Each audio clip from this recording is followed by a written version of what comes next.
যারা এতদিন সিএর বিরুদ্ধে কথা বলেছিলেন, রক্ত ঝরিয়েছিলেন, এই মাধববাড়ি কমলগঞ্জের মাধববাড়িতে আন্দোলন করতে গিয়ে যারা রক্ত ঝরিয়েছেন, বিশেষ করে আমি বলবো এখানে ববগরা মাননীয় প্রদ্যুৎ কিশোর দেববর্মা এতদিন বলছিলেন তোমরা আমাকে চেনো না, আমি কাউকে ভয় করি না, আমি সিএর বিরুদ্ধে জীবন দিয়ে যতদিন বেঁচে থাকবো ততদিন লড়াই করব। তার জন্য উনিও সুপ্রিম কোর্টে কেস দাখিল করেছিলেন। না, আপনি যেটা প্রশ্ন করেছেন সিএ সম্পর্কে আপনাদের কি বক্তব্য, কি স্ট্যান্ড? গত বিধানসভায় সিএ চালু করার জন্য নোটিফিকেশন হয়েছে বলে মাননীয় মুখ্যমন্ত্রী যেটা বলেছেন, এই সম্পর্কে আপনাদের কি মতামত, কি অবস্থা? না, এই সম্পর্কে আমাদের বক্তব্য পরিষ্কার। সিএ যেদিন বিল এনেছিলেন পার্লামেন্টে, তখন থেকেই আমাদের অবস্থান পরিষ্কার, আমরা সিএর বিরুদ্ধে। সিএ কোনো মতেই আমরা চাই না। শুধু আমরা না, শুধু রাস্তায় বসে রাস্তায় দখল করে আন্দোলন করে সিএ বিরোধিতা আমরা করছি তা না, আইনগত দিক থেকেও সুপ্রিম কোর্টে আমরা এই সিএর বিরুদ্ধে আমরা কেস করেছি। আমাদের পার্টির তরফ থেকে, বিভিন্ন গণসংগঠন ডিওয়াইএফ এর তরফ থেকে, এসএফআই এর তরফ থেকে, আমাদের রাজ্যের গণমুক্তি পরিষদের তরফ থেকে আমরা পার্লামেন্টে সুপ্রিম কোর্টে কেস করেছি। শুধু সুপ্রিম কোর্টে কেস করা না, রাজ্যে রাজ্যে আমাদের যা শক্তি সামর্থ্য আছে তার নিরেখে এই সিএর বিরুদ্ধে আমরা আন্দোলন করেছি, এখনো আন্দোলন করছি। সিএ আমরা চাই না। কিন্তু দুর্ভাগ্যের কথা হচ্ছে, যারা এতদিন সিএর বিরুদ্ধে কথা বলেছিলেন, রক্ত ঝরিয়েছিলেন, এই মাধববাড়ি কমলগঞ্জের মাধববাড়িতে আন্দোলন করতে গিয়ে যারা রক্ত ঝরিয়েছেন, বিশেষ করে আমি বলবো এখানে ববগরা মাননীয় প্রদ্যুৎ কিশোর দেববর্মা এতদিন বলছিলেন তোমরা আমাকে চেনো না, আমি কাউকে ভয় করি না, আমি সিএর বিরুদ্ধে জীবন দিয়ে যতদিন বেঁচে থাকবো ততদিন লড়াই করব। তার জন্য উনিও সুপ্রিম কোর্টে কেস দাখিল করেছিলেন। কিন্তু আজকে এই সিএ আইন হওয়ার পর এই সিএ আপনার এই আইনটাকে কার্যকরী করবার জন্য আমাদের এখানে একজন আইএস অফিসার মাননীয় রবীন্দ্র রিয়াংকে চেয়ারম্যান করে 8টা ডিস্ট্রিক্টে কোঅর্ডিনেটর করে আপনার ডিস্ট্রিক্ট লেভেলে কমিটি করে এই আইনটাকে কার্যকরী করবার জন্য উদ্যোগ যেখানে নেওয়া হয়েছে। এরপরও ববগরা কেন চুপচাপ, কেন কথা বলছেন না? আপনি আমাদেরকে জিজ্ঞেস করার আমি তো মনে করি প্রয়োজন নেই। আমরা দ্বিচারিতা করি না, শুরু থেকে আমরা বলছি এই আইনের বিরুদ্ধে আমরা। কাজেই আপনি ববগরাকে জিজ্ঞেস করেন, আপনি এত লড়াই করেছেন, এত কথা বলেছেন, এখন কেন চুপ? এখন কেন এই সিএর বিরুদ্ধে কথা বলছেন না?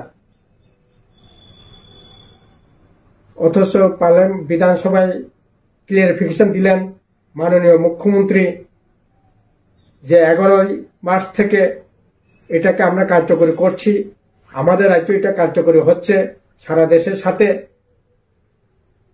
কিন্তু কই, আমরা তো দেখলাম না বিধানসভাতে এই ত্রিপুরা মাথার যারা আছেন তাদেরকে এই আইনের বিরোধিতা করতে। আমরা তো এখন পর্যন্ত ববগরার কাছ থেকে কোনো বক্তব্য, কোনো আমরা তো শুনতে পাই না। তাহলে পরে ববগরাকেই পরিচয় করতে হবে আপনি সিএর পক্ষে না সিএর বিরুদ্ধে। আপনার শুরুতে যে অবস্থানটা ছিল এই অবস্থান তো আজকে আমরা দেখতে পাচ্ছি না। কাজে আমাদের জিজ্ঞেস করে লাভ নেই। আমি বলবো আপনারা ববগরাকে জিজ্ঞেস করেন। শুধু তা না, আজকে ফরেস্ট কনজারভেশন অ্যাক্ট করে শত বছর ধরে যারা পাহাড়ে টিলায় টং করে বসবাস করতেন, জমির অধিকার ছিল না, রিজার্ভ ফরেস্ট এলাকায় আপনি বড়মরা বলেন, 18 মরা বলেন, লংটাই বলেন, সাকান বলেন, শেরমন বলেন, বিভিন্ন এলাকায় যারা বসবাস করছেন তারা জমির অধিকার কোনোদিনই ছিল না। 2005-এ ফরেস্ট অ্যাক্ট করে এই জমির অধিকার আমাদের দেশের মানুষ, রাজ্যের মানুষ সেখানে পেয়েছে। বামফ্রন্ট সরকার আমলে 1 লক্ষ প্রায় 31-32 হাজার এই বন আইনে পাট্টা দেওয়ার ব্যবস্থা করা হয়েছিল। প্রায় 12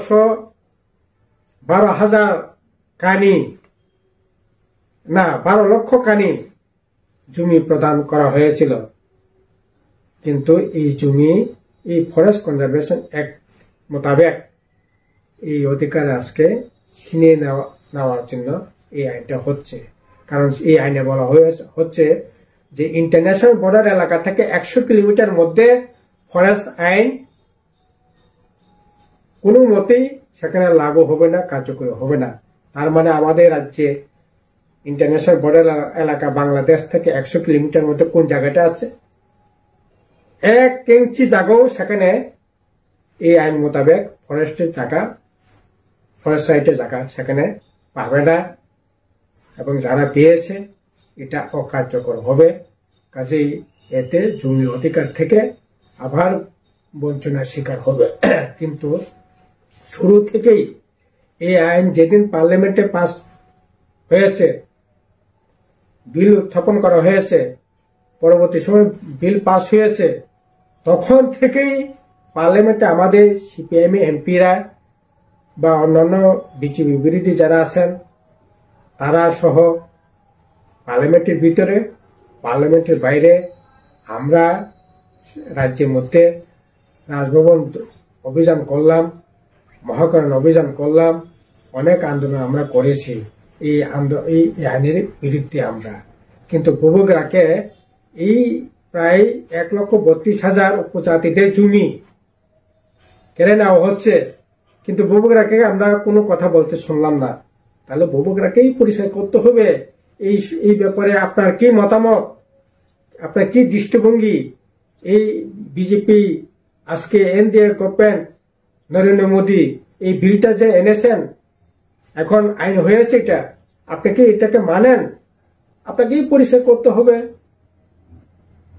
কাজেই প্রশ্ন অনেক। এই যে চাকরি হয়েছে, প্রায় 33-34 হাজার ছেলে মেয়েরা, যুব যুবতীরা চাকরির জন্য এডিসিতে সাবজেক্টিভ এবং ডেপুটি পুলিশ জন্য চাকরি দরখাস্ত করেছে। ইন্টারভিউ প্রশ্নপত্র ফাঁস হয়েছে, সেখানে অনেক ধ্যান দরবার হয়েছে। কিন্তু এখন আমরা এত কিসের পর এটা বাতিল হলো, কারা কারা জড়িত, কেন কিভাবে হয়েছে, তখন তো অনেক গরম আমরা কথা শুনেছিলাম। কিন্তু এখন আসলে প্রকৃত দোষীদের কি হচ্ছে, বিচার হচ্ছে, আইনানুগ কোনো ব্যবস্থা গ্রহণ করা হয়েছে?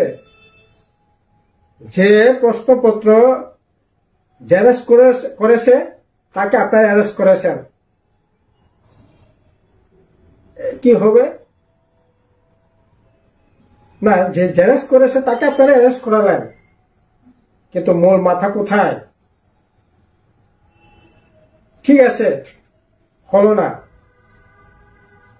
কিন্তু প্রশ্নটা হচ্ছে, তখনই আপনি ঘোষণা করেছিলেন যে এডিসির পক্ষে এই চাকরি দেওয়া সম্ভব না, এডিসি এটা আমরা রাজ্য সরকারকে দিয়ে এই চাকরিটা নিয়োগ করানো হবে। যদিও এটা সম্পূর্ণ আইন বিরোধী, 6 শিডিউল আইন মোতাবেক এটা একটা আপনার স্বায়ত্ত শাসনের অধিকারের উপর হস্তক্ষেপ, এটা হতে পারে না। যাই হোক, আমরা চাইবো হতে পারুক না পারুক, রাজ্যের ছেলে মেয়েরা যাতে কাজ পায়, চাকরি পায়, এটা আমরা বিরোধিতা করছি না। কিন্তু এতদিন পরে কেন এই ইন্টারভিউর ব্যবস্থা হচ্ছে না? আপনি রাজ্য সরকারকে পাঠিয়ে ইন্টারভিউর ব্যবস্থা করেন। আপনি তো এই 33-34 হাজার ত্রিপুরা বাঙালি ত্রিপুরার ছেলে মেয়েদের কাছ থেকে 300-400 টাকা করে টাকা তুলে প্রায় 4-5 কোটি টাকা আপনি তো এডিসি প্রশাসনের তহবিলে জমা পড়েছে। যদি চাকরি না দেন তাহলে টাকা ফিরিয়ে দেন, আর তাই যদি না হয় তাহলে অতি শীঘ্রই চাকরির ব্যবস্থা করেন। আজকে প্রায় 1 বছর হতে চলছে, কেন এই সমস্ত ব্যাপারে কোনো উদ্যোগ নেওয়া হচ্ছে না? এটা হচ্ছে আজকে যুবকদের প্রশ্ন। অনেক প্রশ্ন করবার মতো আছে, সময়ের অপেক্ষায় আছে, সময় আসলে অনেক প্রশ্নের জবাবই যুবকদেরকে দিতে হবে। রাজ্যের মানুষ অপেক্ষায় আছে, কাজে সেই সমস্ত কথা আমি এখনই আর বলছি না। আপনি যে সমস্ত প্রশ্ন করছেন, আমি আপনাদের অনুরোধ করব আপনার যুবকরা কি প্রশ্ন করেন, সিএ নিয়ে আপনার কি অবস্থান, ফরেস্ট কনজারভেশন অ্যাক্টের নামে ত্রিপুরাসাদের 1,30,32,000 জমি কেড়ে নেওয়া হচ্ছে, আপনার কি অবস্থান, এই এডিসি চাকরি বাকরি নিয়ে আপনার কি অবস্থান, এটা বরঞ্চ ওনাকে প্রশ্ন করলেই আপনারা পরিষ্কার হয়ে যাবেন। আমরা বরাবরই এই সমস্ত জনবিরোধী নীতির বিরুদ্ধে আমরা আমাদের শক্তির সাধ্য অনুসারে আমরা লড়াই করছি, কথা বলছি, এর বিরোধিতা করছি।